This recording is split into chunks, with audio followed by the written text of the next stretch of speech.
जय श्री कृष्ण। गुरुर्ब्रह्मा गुरुर्विष्णु गुरुर्देवो महेश्वरः। गुरुः साक्षात् परब्रह्म तस्मै श्री गुरवे नमः।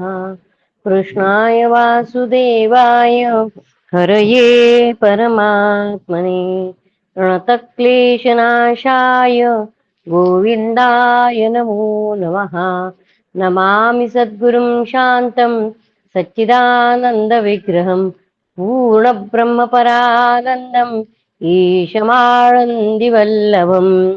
ॐ पार्थाय प्रतिबोधितां भगवता नारायणेन स्वयं व्यासेन ग्रथितां पुराणमुनिना मध्ये महाभारतम् अद्वैतामृतवर्षिणीं भगवतीम् अष्टादशाध्यायिनीम् अम्ब त्वामनुसन्दधामि भगवद्गीते भवद्वेषिणी।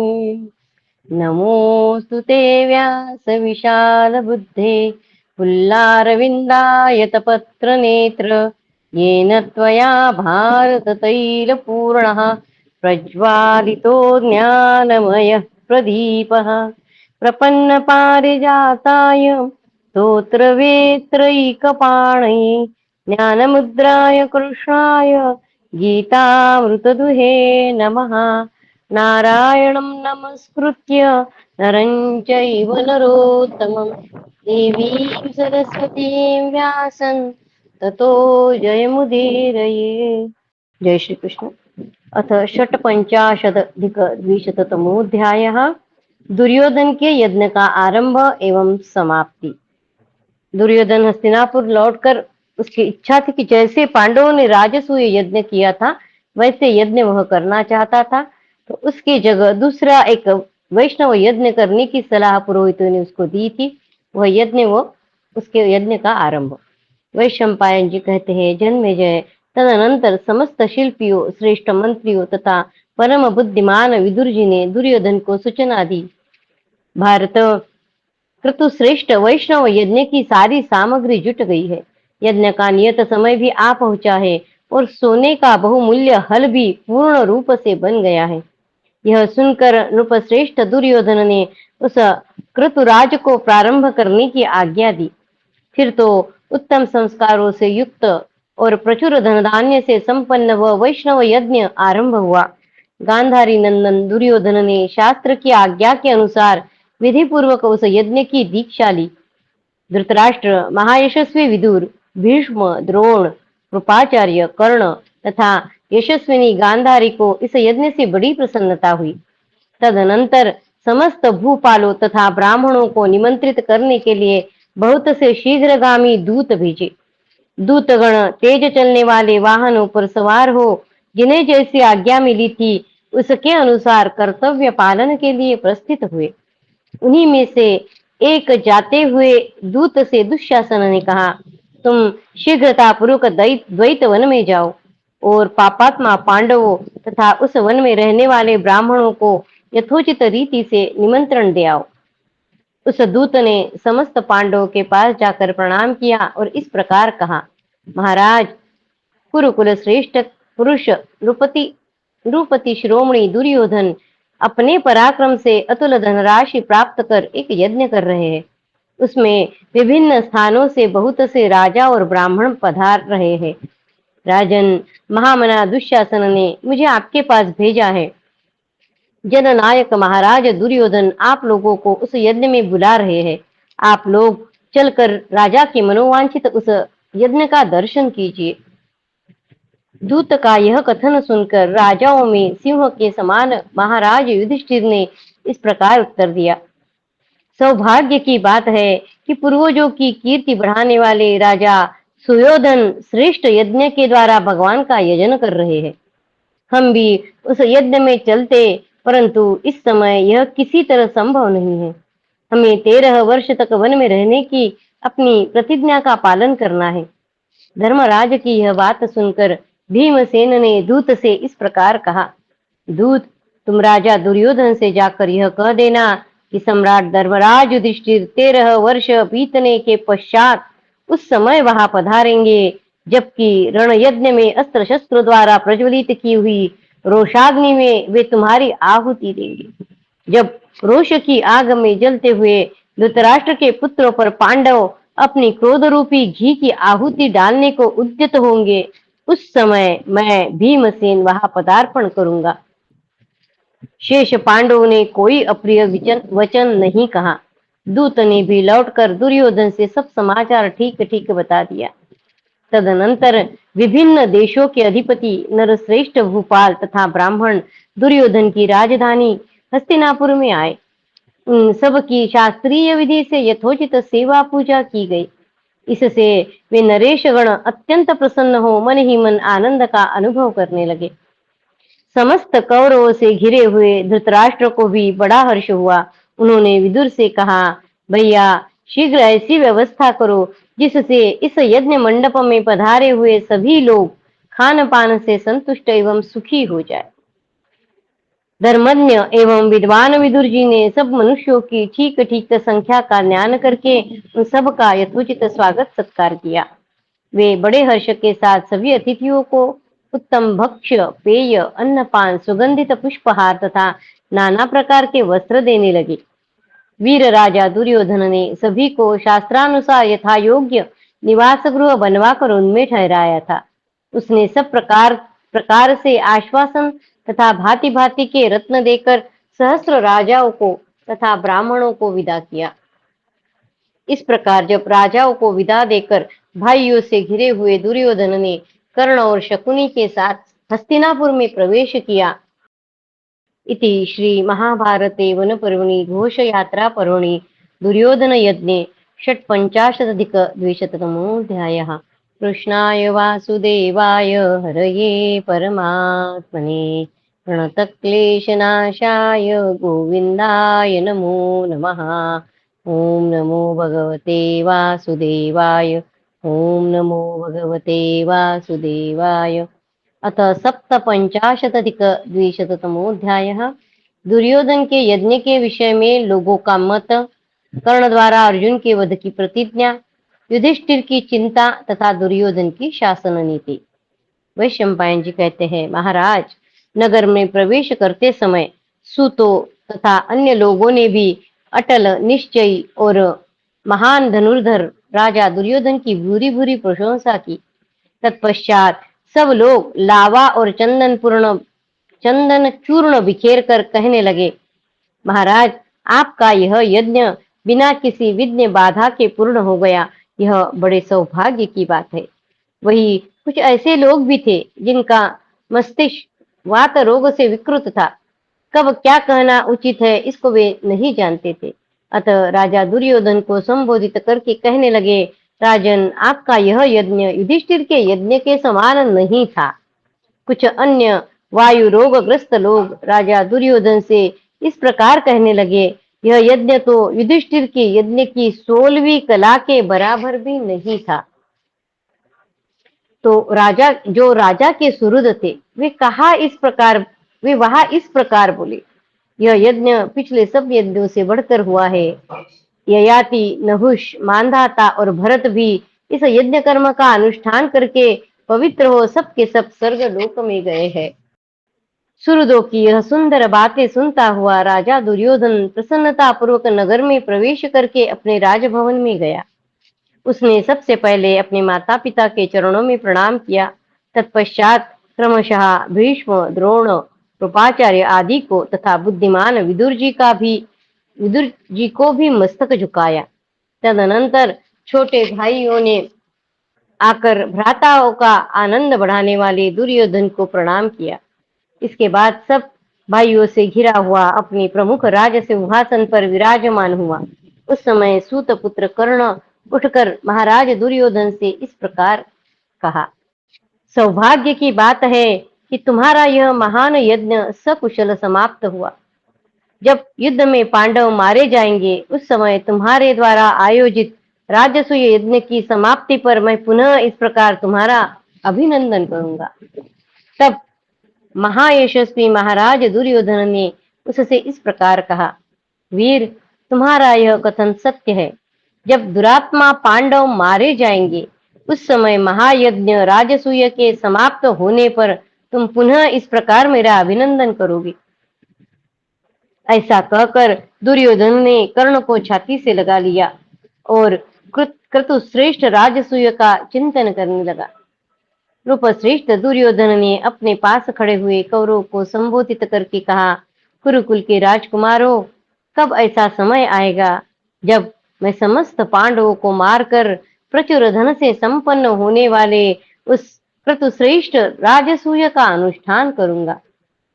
उस समय कर्ण ने दुर्योधन से कहा, नृपश्रेष्ठ, मेरी यह प्रतिज्ञा सुन लो। जब तक अर्जुन मेरे हाथ से मारा नहीं जाता, तब तक मैं दूसरों से पैर नहीं धुलवाऊंगा।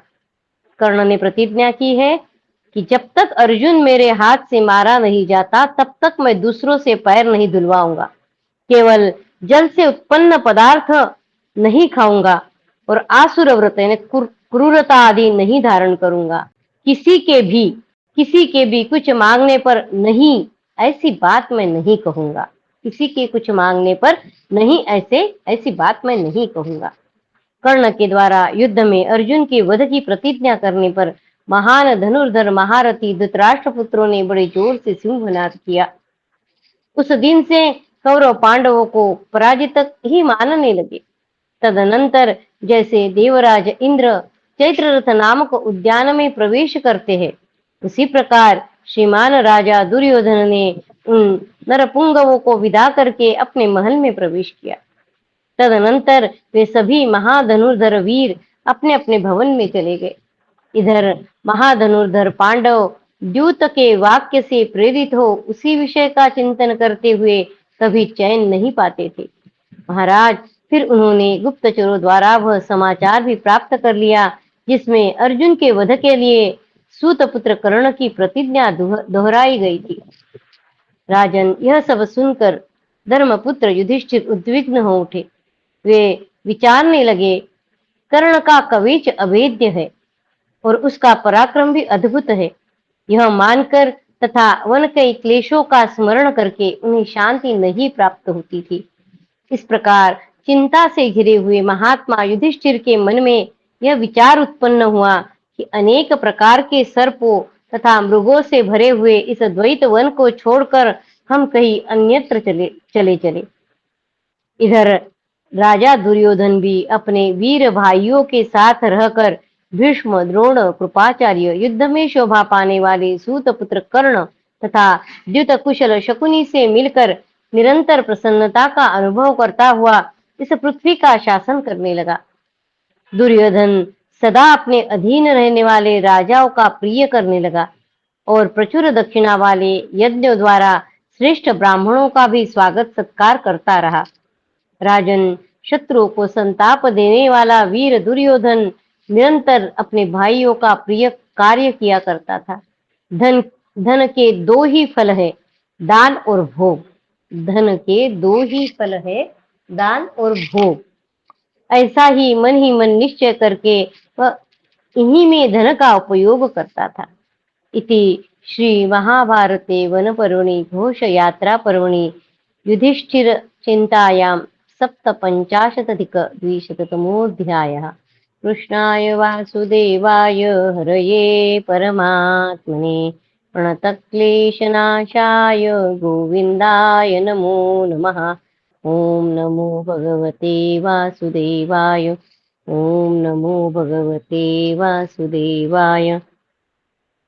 यहाँ हमारा घोष यात्रा पर्व संपूर्ण हुआ है और मृग स्वप्नोद्भव पर्व शुरू हुआ है। अथ अष्टपञ्चाशदधिक-द्विशततमोऽध्यायः। पांडवों का काम्यक वन में गमन। जन्मेजय ने पूछा, दुर्योधन का गंधर्वों के बंधन से छुड़ाकर महाबली पांडव ने उस वन में कौन सा कार्य किया, यह मुझे बताने की कृपा करे। वैशंपायन जी कहते हैं, तदनंतर एक रात में जब कुंती नंदन युधिष्ठिर सो रहे थे, स्वप्न में द्वैत वन के सिंह, बाघ आदि हिंस्र पशुओं ने उन्हें दर्शन दिया। उन सबके कंठ आंसुओं से रुंधे हुए थे। स्वप्न की बात है। वे थर थर कांपते हुए हाथ जोड़कर खड़े थे। महाराज युधिष्ठिर ने उनसे पूछा, आप लोग कौन हैं? क्या कहना चाहते हैं? आपकी क्या इच्छा है, बताइए। यशस्वी पांडव कुंती नंदन युधिष्ठिर के इस प्रकार पूछने पर मरने से बचे हुए हिंसक पशुओं ने उनसे कहा, हम द्वैत वन के पशु हैं। आप लोगों के मारने से हमारी इतनी ही संख्या शेष रह गई है। आप लोगों के मारने से हमारी इतनी ही संख्या शेष रह गई है। महाराज, हमारा सर्वथा संहार न हो जाए, इसके लिए आप अपना निवास स्थान बदल दीजिए। आपके सभी भाई शूरवीर एवं अस्त्र विद्या के पंडित हैं। उन्होंने वनवासी हिंसक पशुओं के कुलों को थोड़ी ही संख्या में जीवित छोड़ा है। महामते, हम सिंह, बाघ आदि पशु थोड़ी सी संख्या में अपने वंश के बीज मात्र शेष रह गए हैं। महाराज युधिष्ठिर, आपकी कृपा से हमारे वंश की वृद्धि हो, यही हम निवेदन करते हैं। ये सिंह, बाघ आदि पशु त्रस्त होकर थर थर कांप रहे थे और बीज मात्र ही शेष रह गए थे। उनकी यह दयनीय दशा देखकर धर्मराज युधिष्ठिर अत्यंत दुख से व्याकुल हो गए। समस्त प्राणियों के हित में तत्पर रहने वाले राजा युधिष्ठिर ने उनसे कहा, बहुत अच्छा, तुम लोग जैसा कहते हो वैसा ही करूंगा। उस प्रकार रात बीतने पर जब सवेरे उनकी नींद खुली, तब वे नृपति शिरोमणि हिंसक पशुओं के प्रति दया भाव से द्रवित हो अपने सब भाइयों से बोले, बंधुओं, रात को सपने में मरने से बचे हुए इस वन के पशुओं ने मुझसे कहा है, राजन, आपका भला हो, हम आपकी वंश परंपरा के एक तंतु मात्र शेष रह गए हैं। अब हम लोगों पर दया कीजिए। मेरी समझ में वे पशु ठीक कहते हैं। हम लोगों को वनवासी हिंस्र जीवों पर भी दया करनी चाहिए। अब तक हम लोगों का इस द्वैत वन में रहते हुए 1 वर्ष 8 महीने बीत चुके हैं। अतः अब हम पुनः असंख्य मृगों से युक्त रमणीय तथा उत्तम काम्यक वन में तृणबिंदु नामक सरोवर के पास चले। काम्यक वन मेरु भूमि के शीर्षक स्थानों में पड़ता है। वही विहार करते हुए हम वनवास के शेष दिन सुखपूर्वक बिताएंगे। राजन, तदनंतर धर्मज्ञ पांडवों ने वहां रहने वाले ब्राह्मणों के साथ शीघ्र ही उस वन से प्रस्थान कर दिया। इंद्रसेन आदि सेवक भी उस समय उन्हीं के साथ चल दिए। वे सब लोग उत्तम अन्न और पवित्र जल की सुविधा से संपन्न तथा सदा चालू रहने वाले मार्गों से यात्रा करते हुए पुण्य एवं बहुतेरे तपस्वी जनों से युक्त काम्यक वन के आश्रम में पहुंचकर वहां की शोभा देखने लगे। जैसे पुण्यात्मा पुरुष स्वर्ग में जाते हैं, उसी प्रकार उन भरत श्रेष्ठ पांडवों ने श्रेष्ठ ब्राह्मणों के साथ काम्यक वन में प्रवेश किया। इति श्री महाभारते वन पर्वणि मृग स्वप्नोद्भव पर्वणि काम्यक प्रवेशे 85,200तमोऽध्यायः। कृष्णाय वासुदेवाय हरये परमात्मने प्रणतक्लेशनाशाय गोविन्दाय नमो नमः। ओम नमो भगवते वासुदेवाय। ओम नमो भगवते वासुदेवाय। व्रीहिद्रौणिक पर्व अथ 69,200तमोऽध्याय। युधिष्ठिर की चिंता, व्यास जी का पांडवों के पास आगमन और दान की महत्ता का प्रतिपादन। वैशंपायन जी कहते हैं, भरत श्रेष्ठ जन्मेजय इस प्रकार वन में रहते हुए उन महात्मा पांडवों के 11 वर्ष बड़े कष्ट से बीते। वे फल मूल खाकर रहते थे, सुख भोगने के योग्य होकर भी महान कष्ट भोगते थे, और यह सोचकर कि यह हमारे कष्ट का समय है, इसे धैर्य पूर्वक सहन करना चाहिए, चुपचाप सब दुख झेलते थे। उनमें ऐसा विवेक इसलिए था कि वे सबके सब श्रेष्ठ पुरुष थे। महाबाहु राजर्षि युधिष्ठिर सदा यही सोचते रहते थे कि मेरे भाइयों पर जो यह महान दुख आ पड़ा है, मेरी ही करनी का फल है। मेरे ही अपराध से इन्हें कष्ट भोगना पड़ रहा है। इस चिंता में पड़े पड़े राजा युधिष्ठिर रात में सुख की नींद नहीं सो पाते थे। ये बातें उनके हृदय में चुभे हुए कांटों के समान दुख दिया करती थी। जुआ खेलने के कारणभूत शकुनी आदि की दुष्टता पर दृष्टिपात करके तथा सूत पुत्र कर्ण की कठोर बातों का स्मरण करके पांडुनंदन युधिष्ठिर दीन भाव से लंबी सांसें लेते रहते और महान क्रोध रूपी विष को अपने हृदय में धारण करते थे। अर्जुन, दोनों भाई नकुल सहदेव, यशस्विनी द्रौपदी तथा सर्वश्रेष्ठ बलवान महातेजस्वी भीमसेन भी राजा युधिष्ठिर की ओर देखते हुए महान से महान दुख को चुपचाप सहते रहे। अब तो वनवास का थोड़ा सा ही समय शेष रह गया है, ऐसा समझकर नरश्रेष्ठ पांडवों ने उत्साह एवं अमर्ष युक्त चेष्टाओं से अपने शरीर को किसी और ही प्रकार का बना लिया था। तदनंतर किसी समय महायोगी सत्यवती नंदन व्यास पांडव को देखने के लिए वहां आए। उन महात्मा को आया देख कुंती नंदन युधिष्ठिर उनकी अगवानी के लिए कुछ दूर आगे बढ़ गए और विधि पूर्वक स्वागत सत्कार के साथ उन्हें अपने साथ लिवा लाए। जब वे आसन पर बैठ गए तब पांडवों का आनंद बढ़ाने वाले युधिष्ठिर अपनी इंद्रियों को संयम में रखते हुए सेवा की इच्छा से व्यास जी के पास ही बैठ गए और उनके चरणों में प्रणाम करके उन्होंने महर्षि को संतुष्ट किया। अपने पौत्रों को वनवास के कष्ट से दुर्बल तथा जंगली फल मूल खाकर जीवन निर्वाह करते देख महर्षि व्यास को बड़ी दया आई। वे उन पर कृपा करने के लिए नेत्रों से आंसू बहाते हुए गदगद कंठ से बोले, धर्मात्माओं में श्रेष्ठ महाबाहु युधिष्ठिर, मेरी बात सुनो। संसार में जिन्होंने तपस्या नहीं की है वे महान सुख की उपलब्धि नहीं कर पाते हैं। व्यास जी कह रहे हैं कि संसार में जिन्होंने तपस्या नहीं की है वे महान सुख की उपलब्धि नहीं कर पाते हैं। मनुष्य बारी बारी से सुख और दुख दोनों का सेवन करता है। नरश्रेष्ठ, कोई भी इस जगत में ऐसा सुख नहीं पाता जिसका कभी अंत न हो। कोई भी इस जगत में ऐसा सुख नहीं पाता है जिसका कभी अंत न हो और कोई भी बिना तपस्या के सुख नहीं पाता है। उत्तम बुद्धि से युक्त ज्ञानवान पुरुष ही उत्पत्ति स्थिति और लय के अधिष्ठान रूप परमात्मा को जानकर कभी हर्ष और कभी शोक नहीं करता है। अतः विवेकी पुरुष को उचित है कि प्राप्त हुए सुख का त्याग पूर्वक सेवन करे, प्राप्त हुए सुख का सेवन करे और स्वतः आए हुए दुख का भार भी वहन करे। विवेकी पुरुष को उचित यही है कि जो सुख मिला है उसका सेवन करे और जो दुख का भार है उसको वहन करे।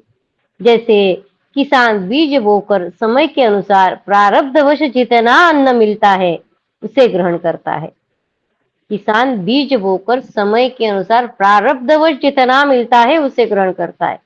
उसी प्रकार मनुष्य समय समय पर दैववश प्राप्त हुए सुख तथा दुख को स्वीकार करे। तप से बढ़कर दूसरा कोई साधन नहीं है। तप से मनुष्य महतपद यानी परमात्मा को प्राप्त कर लेता है। तुम इस बात को अच्छी तरह जान लो कि तपस्या से कुछ भी असाध्य नहीं है।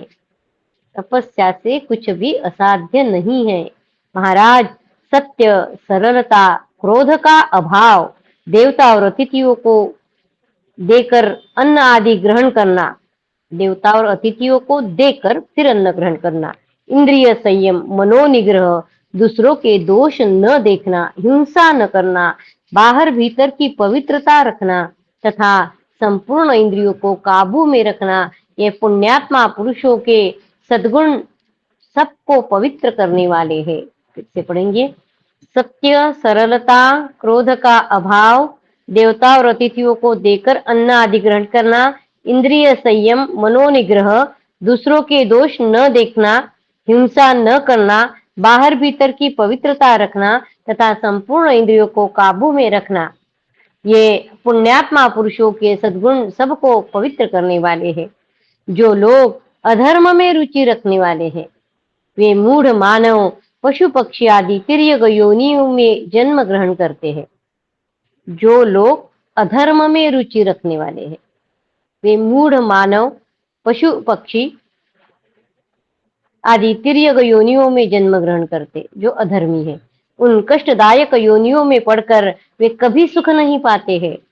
इस लोक में जो कर्म किया जाता है उसका फल परलोक में भोगना पड़ता है। इस लोक में जो कर्म किया जाता है उसका फल परलोक में भोगना पड़ता है। इसलिए अपने शरीर को तप और नियमों के पालन में लगाए। राजन, समय पर यदि कोई अतिथि आ जाए तो क्रोध रहित और प्रसन्न चित्त होकर अपनी शक्ति के अनुसार उसे दान दे और विधिवत पूजन करके उसे प्रणाम करे। सत्यवादी मनुष्य दीर्घ आयु, क्लेश शून्यता यानी ही सुख बताया है। यहाँ क्लेश नहीं तो फिर सुख ही है। सत्यवादी मनुष्य दीर्घ आयु, क्लेश शून्यता तथा सरलता प्राप्त करता है। जो क्रोध नहीं करता और दूसरों के दोष नहीं देखता है उसे परमानंद पद की प्राप्ति होती है। जो क्रोध नहीं करता और दूसरे के दोष नहीं देखता है उसे परमानंद पद की प्राप्ति होती है। जो सदा अपनी इंद्रियों को संयम में रखकर मन का निग्रह करता है उसे कभी क्लेश का सामना नहीं करना पड़ता है। जो सदा अपनी इंद्रियों को संयम में रखकर मन का निग्रह करता है उसे कभी क्लेश का सामना नहीं करना पड़ता है। जिसने अपने मन को वश में कर लिया है वह दूसरों की संपत्ति को देखकर संतप्त नहीं होता। जो देवताओं और अतिथियों को उनका भाग समर्पित करता है वह भोग सामग्री से संपन्न होता है। दान करने वाला मनुष्य सुखी होता है। जो किसी भी प्राणी की हिंसा नहीं करता उसे उत्तम आरोग्य की प्राप्ति होती है। जो माननीय पुरुषों का सम्मान करता है वह महान कुल में जन्म पाता है। जितेंद्रिय पुरुष कभी दुर्व्यसनों में नहीं फंसता है। उसे इस लोक और परलोक में भी अत्यंत सुख की प्राप्ति होती है। जिसकी बुद्धि शुभ में ही आसक्त होती है वह मनुष्य मृत्यु को प्राप्त होने पर उस शुभ के संयोग से कल्याण बुद्धि होकर ही उत्पन्न होता है।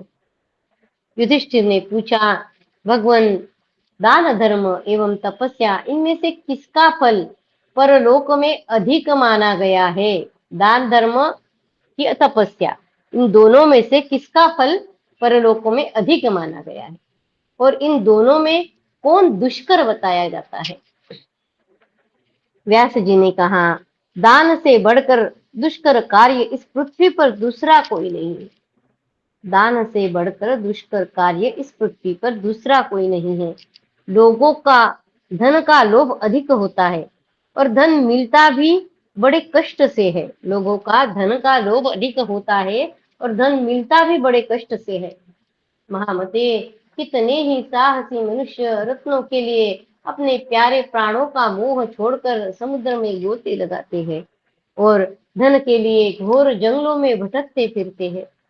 कुछ मनुष्य कृषि तथा गोरक्षा को अपनी जीविका का साधन बनाते हैं। कुछ लोग धन की इच्छा से नौकरी करने के लिए दूर निकल जाते हैं। अतः दुख सहकर कमाए हुए धन का परित्याग करना अत्यंत कठिन है। दान से बढ़कर दूसरा कोई दुष्कर कार्य नहीं है। इसलिए मेरे मत में दान ही सर्वश्रेष्ठ है।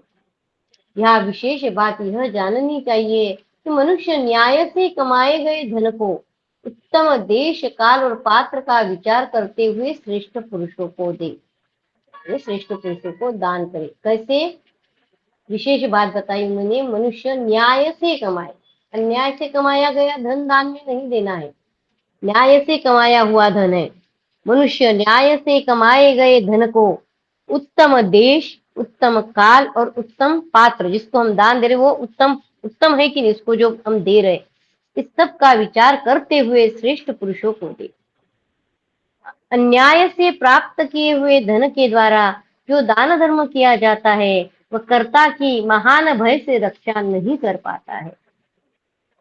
युधिष्ठिर, यदि विशुद्ध मन से उत्तम समय पर सत्पात्र को थोड़ा सा भी दान दिया गया हो तो वह परलोक में अनंत फल देने वाला माना गया है। यदि विशुद्ध मन से उत्तम समय पर सत्पात्र को थोड़ा सा भी दान दिया गया हो तो वह परलोक में अनंत फल देने वाला माना गया है। इस विषय में जानकार लोग इस पुराने इतिहास का उदाहरण दिया करते हैं कि मुद्गल ऋषि ने एक एक द्रोण धान का दान करके महान फल प्राप्त किया था। इति श्री महाभारते वन पर्वणि व्रीहिद्रोणिक पर्वणि दान दुष्करत्व कथने एकोनषष्ट्यधिकद्विशततमोऽध्यायः। कृष्णाय वासुदेवाय हरये परमात्मने प्रणतक्लेशनाशाय गोविन्दाय नमो नमः। ॐ नमो भगवते वासुदेवाय। ॐ नमो भगवते वासुदेवाय। अथ षष्ट्यधिकद्विशततमोऽध्यायः। दुर्वासा द्वारा महर्षि मुद्गल के दान धर्म एवं धैर्य की परीक्षा तथा मुद्गल का देवदूत से कुछ प्रश्न करना। धर्म से जो न्याय से कमाए हुए ज्ञान दान के बारे में वो बता रहे हैं।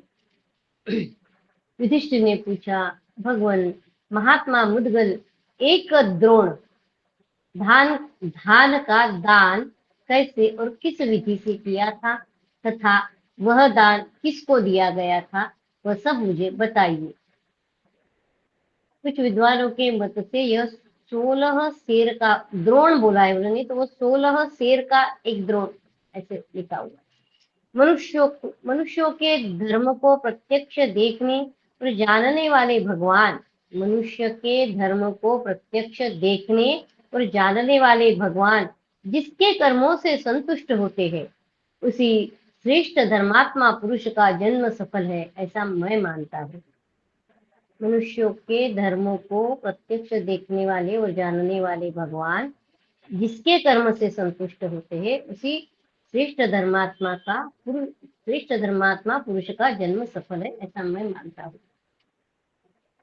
व्यास जी बोले, राजन, कुरुक्षेत्र में मुद्गल नामक एक ऋषि रहते थे। वे बड़े धर्मात्मा और जितेंद्रिय थे। शील तथा उच्च वृत्ति से ही वे जीविका चलाते थे तथा सदा सत्य बोलते और किसी की भी निंदा नहीं करते थे। दो शब्द आए थे, उच्च वृत्ति से उच्च उच्च और शील। तो उच्च यानी क्या बता रहे हो? इस कोश वाक्य के अनुसार बाजार उठ जाने पर या खेत कट जाने पर, बाजार उठ जाने पर या खेत कट जाने पर वहां जो बिखरे हुए अन्न के दाने हैं, वो दाने जो बिन उठाते उसको ऊंच कहते हैं। और खेत कट जाने पर वहां गिरी हुई गेहूं और धान आदि की, इसको शील कहा गया है। उन्होंने अतिथियों की सेवा का व्रत ले रखा था। वे बड़े कर्मनिष्ठ और तपस्वी थे तथा कापोती वृत्ति का आश्रय ले आवश्यकता के अनुरूप थोड़े से ही अन्न का संग्रह करते थे। मुद्गल ऋषि के बारे में बता रहे हैं। वे मुनि स्त्री और पुत्र के साथ रहकर 15 दिन में जैसे कबूतर दाने चुगता है, उसी प्रकार चुनकर एक द्रोण धान का संग्रह कर पाते थे और उसके द्वारा इष्टिकृत नामक यज्ञ का अनुष्ठान करते थे। इस प्रकार परिवार सहित उन्हें 15 दिन पर भोजन प्राप्त होता था। उनके मन में किसी के प्रति ईर्ष्या का भाव नहीं था। वे प्रत्येक पक्ष में दर्श एवं पौर्णमास यज्ञ करते हुए देवताओं और अतिथियों को उनका भाग अर्पित करके शेष अन्न से जीवन यापन करते थे। महाराज, प्रत्येक पर्व पर 3 लोकों के स्वामी साक्षात इंद्र देवताओं सहित पधार कर उनके यज्ञ में भाग ग्रहण करते थे। मुद्गल ऋषि मुनिवृत्ति से रहते हुए पूर्व कालोचित कर्म, दर्श और पौर्णमास यज्ञ करके हर्षोल्लास पूर्ण हृदय से अतिथियों को भोजन देते थे। ईर्ष्या से रहित महात्मा मुद्गल एक द्रोण धान से तैयार किए हुए अन्न में से जब जब दान करते थे, तब तब देने से बचा हुआ अन्न मुद्गल के द्वारा दूसरे अतिथियों का दर्शन करने से बढ़ जाया करता था। एक द्रोण धान से तैयार किया हुए अन्न में से जब वे दान करते थे, तब दान देने के बाद जो बचा हुआ अन्न मुद्गल के द्वारा अतिथियों का दर्शन करने से बढ़ जाया करता था। इस प्रकार उसमें सैकड़ों मनीषी ब्राह्मण एक साथ भोजन कर लेते थे। मुद्गल मुनि के विशुद्ध त्याग के प्रभाव से वह अन्न निश्चय ही बढ़ जाता था। राजन, एक दिन दिगंबर वेश में भ्रमण करने वाले महर्षि दुर्वासा ने उत्तम व्रत का पालन करने वाले धर्मिष्ठ महात्मा मुद्गल का नाम सुना। उनके व्रत की ख्याति सुनकर वे वहां आ पहुंचे। पांडुनंदन दुर्वासा मुनि पागलों की तरह अटपटा वेश धारण किए, मुंड मुंडाए, नाना प्रकार के कटु वचन बोलते हुए उस आश्रम में पधारे। ब्रह्मर्षि मुद्गल के पास पहुंचकर मुनि श्रेष्ठ दुर्वासा ने कहा, विप्रवर, तुम्हें यह मालूम होना चाहिए कि मैं भोजन की इच्छा से यहाँ आया हूँ। मुद्गल ने उनसे कहा, महर्षि, आपका स्वागत है। ऐसा कहकर उन्होंने पाद्य, उत्तम अर्घ्य तथा आचमनीय आदि पूजन की सामग्री भेंट की। तत्पश्चात व्रतधारी अतिथि सेवी महर्षि मुद्गल ने बड़ी श्रद्धा के साथ उन्नत वेशधारी भूखे तपस्वी दुर्वासा को भोजन अर्पित किया। वह अन्न बड़ा स्वादिष्ट था। वे उन्मत्त मुनि भूखे तो थे ही, परोसी हुई सारी रसोई खा गए। तब महर्षि मुद्गल ने उन्हें और भोजन दिया। इस तरह सारा भोजन उदरस्थ करके खाते उदरस्थ करके दुर्वासा जी ने झूठन लेकर अपने सारे अंगों में लपेट ली और फिर जैसे आए थे वैसे ही चल दिए। इस प्रकार दूसरा पर्व काल आने पर दुर्वासा ऋषि ने पुनः आकर उच्च वृत्ति से जीवन निर्वाह करने वाले मनीषी महात्मा मुद्गल के यहाँ का सारा अन्न खा लिया। 15 दिन के बाद मुद्गल ऋषि यत्न करके वो खाते थे। एक बार ये दुर्वासा खा गए तो 15 दिन के बाद ही फिर अन्न मिलने वाला था उनको। इस प्रकार दूसरा पर्व काल आने पर दुर्वासा ऋषि ने पुनः आकर जीवन निर्वाह उच्च वृत्ति से जीवन निर्वाह करने वाले उस मनीषी महात्मा मुद्गल के यहाँ का सारा अन्न खा लिया। मुनि निराहार रहकर पुनः अन्न के दाने बीनने लगा। भूख का कष्ट उनके मन में विकार उत्पन्न करने में समर्थ न हो सका। भूख का कष्ट उनके मन में विकार उत्पन्न करने में समर्थ न हो सका। स्त्री पुत्रों सहित अन्न के दाने चुनते हुए विप्रवर मुद्गल के हृदय में क्रोध, द्वेष, घबराहट तथा अपमान प्रवेश नहीं कर सके। इस प्रकार उच्च धर्म का पालन करने वाले मुनि श्रेष्ठ मुद्गल के घर पर महर्षि दुर्वासा उनका धैर्य छुड़ाने का दृढ़ निश्चय लेकर लगातार 6 बार ठीक पर्व के समय उपस्थित हुए, किंतु उन्होंने उनके मन में कभी कोई विकार नहीं देखा। शुद्ध अंतकरण वाले महर्षि मुद्गल के मन को दुर्वासा ने सदा शुद्ध और निर्मल ही पाया। तब वे प्रसन्न होकर मुद्गल से बोले, ब्राह्मण, इस संसार में ईर्ष्या से रहित होकर दान देने वाला मनुष्य तुम्हारे समान दूसरा कोई नहीं है। भूखे बड़े बड़े लोगों के धर्म ज्ञान को विलुप्त भूख बड़े बड़े लोगों के धर्म ज्ञान को विलुप्त कर देती है, धैर्य हर लेती है तथा रस का अनुसरण करने वाली रसना सदा रसीले पदार्थों की ओर मनुष्य को खींचती रहती है। भोजन से ही प्राणों की रक्षा होती है। चंचल मन को रोकना अत्यंत कठिन होता है। मन और इंद्रियों की एकाग्रता को ही निश्चित रूप से तप कहा गया है। मन और इंद्रियों की एकाग्रता को ही निश्चित रूप से तप कहा गया है। परिश्रम से उपार्जित किए हुए धन का शुद्ध हृदय से दान करना, परिश्रम से उपार्जित किए हुए धन का शुद्ध हृदय से दान करना अत्यंत दुष्कर है। परंतु श्रेष्ठ पुरुष, तुमने यह सब कुछ यथार्थ रूप से सिद्ध कर लिया है। तुमसे मिलकर हम बहुत प्रसन्न हैं और अपने ऊपर तुम्हारा अनुग्रह मानते हैं। इंद्रिय संयम, धैर्य, समविवाद, निदान, क्षम, दम, दया, सत्य और धर्म, ये सब गुण तुम में पूर्ण रूप से विद्यमान है। तुम्हारे जैसा पवित्र अंतकरण वाला दूसरा कोई नहीं है। तुमने अपने शुभ कर्मों से सभी लोगों को जीत लिया, परम पद को प्राप्त कर लिया। अहो, स्वर्गवासी देवताओं ने भी तुम्हारे महान दान की सर्वत्र घोषणा की है। उत्तम व्रत का पालन करने वाले महर्षि, तुम सदेह स्वर्ग लोक को जाओगे। दुर्वासा मुनि इस प्रकार कह ही रहे थे कि एक देवदूत विमान के साथ उत्तर ऋषि के पास आ पहुंचा। उस विमान में हंस और सारस जुते हुए थे। शुद्र घंटिकाओं की जाली से उसे सुसज्जित किया गया था तथा उससे दिव्य सुगंध फैल रही थी। वह विमान देखने में बड़ा विचित्र और इच्छानुसार चलने वाला था। देवदूत ने ब्रह्मर्षि मुद्गल से कहा, मुने, यह विमान आपको शुभ कर्मों से प्राप्त हुआ है। यह विमान आपको शुभ कर्मों से प्राप्त हुआ है। इस पर बैठिए, आप परम सिद्धि प्राप्त कर चुके हैं।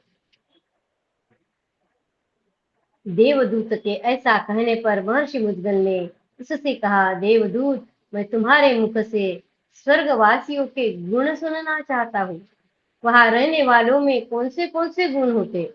स्वर्ग में रहने वालों कैसी तपस्या होती है और उनका निश्चित विचार कैसा होता है? स्वर्ग में क्या सुख है और वहां क्या दोष है? प्रभो, सत्पुरुषों में 7 पग एक साथ चलने से ही मित्रता हो जाती है। सत्पुरुषों में 7 पग एक साथ चलने से ही मित्रता हो जाती है, ऐसा कुलीन सत्पुरुषों का कथन है। मैं उसी मैत्री को सामने रखकर तुमसे उपयुक्त प्रश्न पूछ रहा हूँ। उसके उत्तर में जो सत्य एवं हितकर बात हो, उसे बिना किसी हिचकिचाहट के कहो। तुम्हारी बात सुनकर उसी के द्वारा मैं अपने कर्तव्य का निश्चय करूं। इति श्री महाभारते वन पर्वणि बृहद्रोणिक पर्वणि मुद्गलोपाख्याने षष्ठधिकद्विशततमोऽध्यायः। कृष्णाय वासुदेवाय हरये परमात्मने प्रणतक्लेशनाशाय गोविन्दाय नमो नमः।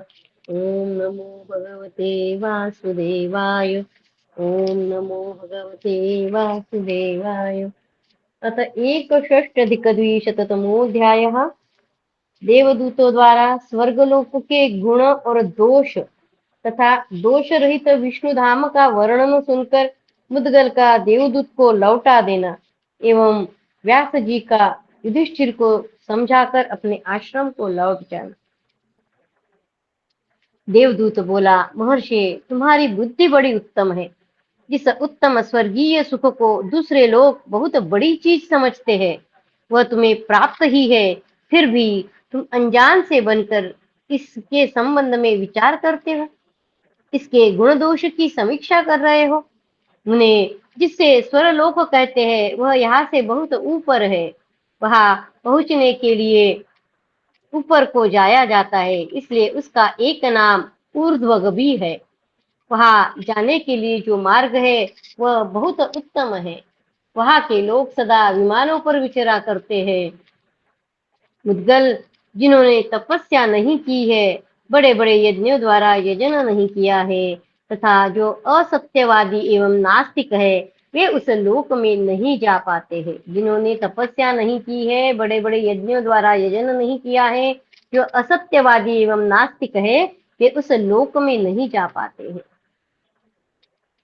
ब्राह्मण धर्मात्मा, मन को वश में रखने वाले, शम दम से संपन्न, ईर्ष्या रहित, दान धर्म परायण तथा युद्ध कला में प्रसिद्ध शूरवीर मनुष्य ही वहां सब धर्मों में श्रेष्ठ इंद्रिय संयम और मनोनिग्रह रूपी योगों को अपनाकर सत्पुरुषों द्वारा सेवित पुण्यवानों के लोक में जाते हैं। मुद्गल, वहां देवता, साध्य, विश्वे देव, महर्षिगण, याम, धाम, गंधर्व तथा अप्सरा, इन सब देव समूहों के अलग अलग अनेक प्रकाशमान लोक है, जो इच्छानुसार प्राप्त होने वाले भोगों से संपन्न, तेजस्वी तथा मंगलकारी है। स्वर्ग में 33,000 योजन का स्वर्णमय एक बहुत ऊंचा पर्वत है। स्वर्ग में क्या क्या है बता रहे हैं। स्वर्ग में 33,000 योजन का स्वर्णमय बहुत ऊंचा पर्वत है, जो मेरुगिरी के नाम से विख्यात है। मुद्गल, वही देवताओं के नंदन आदि पवित्र उद्यान तथा पुण्यात्मा पुरुषों के विहार स्थल है। वहां किसी को भूख प्यास नहीं लगती, मन में कभी ग्लानि नहीं होती, गर्मी और जाड़े का कष्ट भी नहीं होता है और न कोई भय ही होता है। वहां कोई भी वस्तु ऐसी नहीं है जो घृणा करने योग्य एवं अशुभ हो। वहां सब और मनोरम सुगंध, सुखदायक स्पर्श तथा कानों और मन को प्रिय लगने वाले मधुर शब्द सुनने में आते हैं।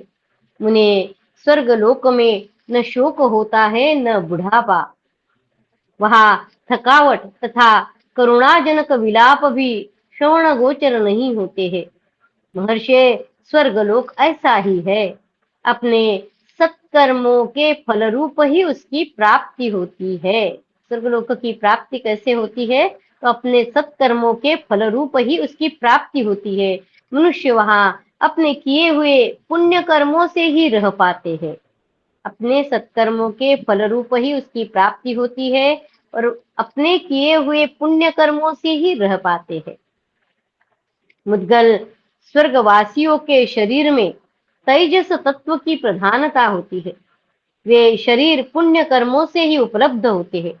माता पिता के रजोवीर्य से उनकी उत्पत्ति नहीं होती है। स्वर्गवासियों के शरीर में तेजस तत्व की प्रधानता होती है। वे शरीर पुण्य कर्मों से ही उपलब्ध होते हैं।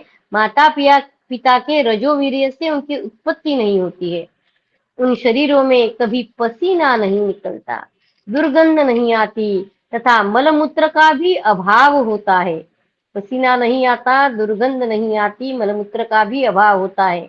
उन्हें उनके कपड़ों में कभी मैल नहीं बैठती है। स्वर्गवासियों की जो दिव्य कुसुमों की मालाएं होती है, वे कभी कुमलाती नहीं है। उनसे निरंतर दिव्य सुगंध फैलती रहती है तथा वे देखने में भी बड़ी मनोरम होती है। ब्रह्मण, स्वर्ग के सभी निवासी ऐसे ही विमानों से संपन्न होते हैं। महामुने, जो अपने सत्कर्मों द्वारा स्वर्ग लोक पर विजय पा चुके हैं, वे वहां बड़े सुख से जीवन बिताते हैं। उनमें किसी के प्रति ईर्ष्या नहीं होती। वे कभी शोक तथा थकावट का अनुभव नहीं करते एवं मोह तथा मात्सर्य यानी द्वेष भाव से सदा दूर रहते हैं। देवताओं के जो पूर्वोक्त प्रकार के लोक है, उन सबसे ऊपर अन्य कितने ही विविध गुण संपन्न दिव्य लोक है। उन सब से ऊपर ब्रह्मा जी के लोक है, जो अत्यंत तेजस्वी एवं मंगलकारी है। ब्राह्मण, वहां अपने शुभ कर्मों से पवित्र ऋषि मुनि जाते। ब्रह्मलोक में वहां अपने शुभ कर्मों से पवित्र ऋषि मुनि जाते हैं। वही ऋभु नामक दूसरे देवता भी रहते हैं, जो देवगणों के भी आराध्य देव है। ऋभु देवताओं के लोक से उनका स्थान उत्कृष्ट है। देवता लोग भी यज्ञों द्वारा उनका यजन करते हैं। उनके उत्तम लोक स्वयं प्रकाश, तेजस्वी और संपूर्ण कामनाओं की पूर्ति कराने वाले। उन्हें स्त्रियों के लिए संताप नहीं होता। लोकों के ऐश्वर्य के लिए उनके मन में कभी ईर्ष्या नहीं होती। वे देवताओं की तरह आहुतियों से जीविका नहीं चलाते। भृगु जो बताया उन्होंने, भृगु भृगु नहीं बताया, रुभु रुभु ऋषि का रू और भू। वे देवताओं की तरह आहुतियों से जीविका नहीं चलाते। उन्हें अमृत पीने की आवश्यकता नहीं होती। उनके शरीर दिव्य ज्योतिर्मय है। उनकी कोई विशेष आकृति नहीं होती। वे सुख में प्रतिष्ठित है, परंतु सुख की कामना नहीं करते हैं। वे देवताओं के भी देवता और सनातन है। कल्प का अंत होने पर भी उनके स्थिति में कोई परिवर्तन नहीं होता है। वे जो के त्यों बने रहते हैं। उनमें जरा मृत्यु की संभावना तो हो ही कैसे सकती है। हर्ष, प्रीति तथा सुख आदि विकारों को भी उनमें सर्वथा अभाव ही है। ऐसे स्थिति में उनके भीतर सुख दुख तथा राग द्वेष आदि कैसे रह सकते हैं। औद्गल्य, स्वर्गवासी देवता भी उस ऋभु नामक देवताओं की परम गति को प्राप्त करने की इच्छा रखते हैं। हम पृथ्वी लोक वाले स्वर्ग लोक में जाने की इच्छा रखते हैं, और देवता जो है ये उनसे भी ऊपर ऋभु नामक जो देवताओं का ये वहां पे जाने की इच्छा रखते हैं। वह परासिद्धि की अवस्था है जो अत्यंत दुर्लभ है। विषय भोगों की इच्छा रखने वाले लोगों की वहां तक पहुंच नहीं होती। विषय भोगों की इच्छा रखने वाले लोगों की वहां तक पहुंच नहीं होती। ये जो 33 देवता है, उन्हीं के लोगों को मनीषी पुरुष उत्तम नियमों के आचरण से अथवा विधि पूर्वक दिए हुए दानों से प्राप्त करते हैं। ब्राह्मण, तुमने अपने दान के प्रभाव से अनायास ही यह स्वर्गीय सुख संपत्ति प्राप्त कर ली है। अपनी तपस्या के तेज से दैदीप्यमान होकर अब तुम अपने पुण्य से प्राप्त हुए उस दिव्य वैभव का उपभोग करो। विप्रवर, यही स्वर्ग का सुख है और ऐसे ही वह भांति भांति के लोक है। यहाँ तक मैंने तुम्हें स्वर्ग के गुण बताए हैं, अब वहां के दोष भी मुझसे सुन लो। अपने किए हुए सत्कर्मों का जो फल होता है वही स्वर्ग में भोगा जाता है। अपने किए हुए सत्कर्मों का जो फल होता है वही स्वर्ग में भोगा जाता है। वहां कोई नया कर्म नहीं किया जाता है। फल भोगने के लिए स्वर्ग है, वहां कुछ कर्म करके कर्म नहीं होता है। अपना पुण्य रूप मूलधन गंवाने से ही वहां के भोग प्राप्त होते हैं। अपना पुण्य रूप, अपने पास जो मूल धन है, पुण्य का जो संचय है, उस संचय को खत्म करते करते वहां के भोग भोगने हैं। जितना पुण्य खत्म करते जाओगे उतना वो स्वर्गलोक मिलते जाएगा। अपने किए हुए सत्कर्मों का जो फल होता है वही स्वर्ग में भोगा जाता है। वहां कोई नया कर्म नहीं किया जाता। अपना पुण्य रूप मूलधन गंवाने से ही वहां के भोग प्राप्त होते हैं। मुद्गल, स्वर्ग में सबसे बड़ा दोष मुझे यह जान पड़ता है कि भोग कर्मों का भोग समाप्त होने पर, जो पुण्य संचय है अपना कर्मों का, वो समाप्त होने पर एक दिन वहां से पतन हो जाता है। जिनका मन सुख भोग में लगा हुआ है उनको सहसा पतन कितना दुखदायी होता है। स्वर्ग में भी जो लोग नीचे के स्थानों में स्थित है, उन्हें अपने से ऊपर के लोक की समुज्वल श्री संपत्ति देखकर जो असंतोष और संताप होता है, इसका वर्णन अत्यंत कठिन है। स्वर्ग लोक से गिरते समय वहां के निवासियों की चेतना लुप्त हो जाती है। रजोगुण के आक्रमण से उनकी बुद्धि बिगड़ जाती है। पहले उनके गले की मालाएं कुम्हला जाती है। इससे उन्हें पतन की सूचना मिल जाने से उनके मन में बड़ा भारी भय समा जाता है। सबसे पहले गले की माला कुम्हला जाती है, इससे उन्हें पतन की सूचना मिल जाती है और उनके मन में बड़ा भारी भय समा जाता है। ब्रह्म लोक पर्यंत जितने लोक है उन सब में ये भयंकर दोष देखे जाते हैं। स्वर्ग लोक में रहते समय तो पुण्यात्मा पुरुषों में सहस्त्रों गुण होते हैं। स्वर्ग लोक में रहते समय पुण्यात्मा पुरुषों में सहस्त्रों गुण होते हैं, परंतु वहां से भ्रष्ट हुए जीवों को भी यह एक अन्य श्रेष्ठ गुण देखा जाता है कि वे अपने शुभ कर्मों के संस्कार से युक्त होने के कारण मनुष्य योनि में ही जन्म पाते हैं। जो स्वर्ग लोक में जाता है और वहां पे जब पुण्य संचय खत्म हो जाता है और जब नीचे आता है, तब उन्होंने बताया कि तब वो मनुष्य योनि में ही जन्म पाता है। वहां से भ्रष्ट हुए जीवों का भी एक अन्य श्रेष्ठ गुण देखा जाता है कि वे अपने शुभ कर्मों के संस्कार से युक्त होने के कारण मनुष्य योनि में ही जन्म पाते हैं। वहां भी वह महाभाग मानव सुख के साधनों से संपन्न होकर ही उत्पन्न होता है, परंतु यदि मानव योनि में वह अपने कर्तव्य को न समझे, ये सब होकर मानव योनि में आया, उस मानव योनि में वह आने के बाद अगर अपने कर्तव्य को न समझे तो फिर उससे भी नीची योनि में चला जाता है। इस मनुष्य लोक में मानव शरीर द्वारा जो कर्म किया जाता है उसी को परलोक में भोगा जाता है। तो मनुष्य लोक में मानव शरीर द्वारा जो कर्म किया जाता है उसी को परलोक में भोगा जाता है। ब्राह्मण, यह कर्म भूमि और वह फल भोग की भूमि मानी गई है। ये जो लोक है, ये पृथ्वी लोक, ये कर्म भूमि, और वो जो स्वर्ग लोक है वो फल भोग की भूमि मानी गई है। मुद्गल बोले, देवदूत, तुमने स्वर्ग के महान दोष बताए। तुमने स्वर्ग की अपेक्षा यदि कोई दूसरा लोक इन दोष से सर्वथा रहित हो तो मुझसे उसका वर्णन करो। देवदूत ने कहा, ब्रह्मा जी के भी लोक से ऊपर भगवान विष्णु का परम धाम है। वह शुद्ध सनातन ज्योतिर्मय लोक है। उसे पर ब्रह्म भी कहते हैं। विप्रवर, जिनका मन विषयों में रचा पचा रहता है, वे लोग वहां नहीं जा सकते। दंभ, लोभ, महाक्रोध, मोह और द्रोह से युक्त मनुष्य भी वहां नहीं पहुंच सकते हैं। जो ममता और अहंकार से रहित, सुख दुख आदि द्वंद्वों से ऊपर उठे हुए हैं, जो ममता और अहंकार से रहित, सुख दुख आदि द्वंद्वों से ऊपर उठे हुए, जितेंद्रिय तथा ध्यान योग में तत्पर है, वे मनुष्य ही उस लोक में जा सकते हैं। तुमने जो कुछ मुझसे पूछा था तो सब मैंने कह सुनाया। साधो, अब आपकी कृपा से हम लोग सुखपूर्वक स्वर्ग की यात्रा करें, विलंब नहीं होना चाहिए। व्यास जी कहते हैं, राजन, देवदूत की यह बात सुनकर मुनि श्रेष्ठ मुद्गल ने उस पर बुद्धिपूर्वक विचार किया। विचार करके उन्होंने देवदूतों से कहा, देवदूत, तुम्हें नमस्कार है, तुम सुखपूर्वक पधारो। स्वर्ग अथवा वहां का सुख महान दोष से युक्त है, इसलिए मुझे उसकी आवश्यकता नहीं है।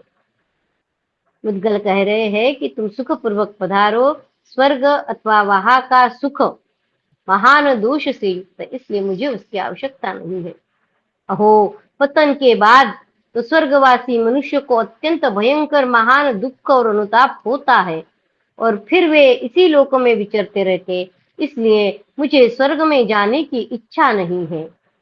जहां जाकर मनुष्य कभी शोक नहीं करते, जहां जाकर मनुष्य कभी शोक नहीं करते, व्यथित नहीं होते, जहां से विचलित नहीं होते, केवल उसी अक्षय धाम का मैं अनुसंधान करूंगा।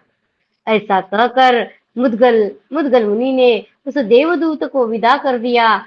शील एवं उच्च वृत्ति से जीवन निर्वाह करने वाले वे धर्मात्मा महर्षि उत्तम रीति से शम दम आदि नियमों का पालन करने लगे। उनकी दृष्टि में निंदा और स्तुति समान हो गई। वे मिट्टी के ढेले, पत्थर और स्वर्ण को समान समझने लगे और विशुद्ध ज्ञान योग के द्वारा नित्य ध्यान में तत्पर रहने लगे। ध्यान से परम वैराग्य का बल पाकर उन्हें उत्तम बोध प्राप्त हुआ और उसके द्वारा उन्होंने सनातन मोक्ष रूपा परम सिद्धि प्राप्त कर ली। कुंती नंदन, इसलिए तुम भी समृद्धशाली राज्य से भ्रष्ट होने के कारण शोक न करो। तपस्या द्वारा तुम उसे प्राप्त कर लोगे। मनुष्य पर सुख के बाद दुख और दुख के बाद सुख बारी बारी से आते रहते हैं। जैसे अरे नेमी से जुड़े हुए ऊंचे नीचे आते रहते हैं, वैसे ही मनुष्य का दुख सुख से संबंध होता रहता है। अमित पराक्रमी युधिष्ठिर, तुम 13 वर्ष के बाद अपने बाप दादों का राज्य प्राप्त कर लोगे, अतः अब तुम्हारी मानसिक चिंता दूर हो जानी चाहिए। वैशंपायन जी कहते हैं, जन्मेजय, परम बुद्धिमान भगवान व्यास पांडुनंदन युधिष्ठिर से ऐसा कहकर तपस्या के लिए पुनः अपने आश्रम की ओर चले गए।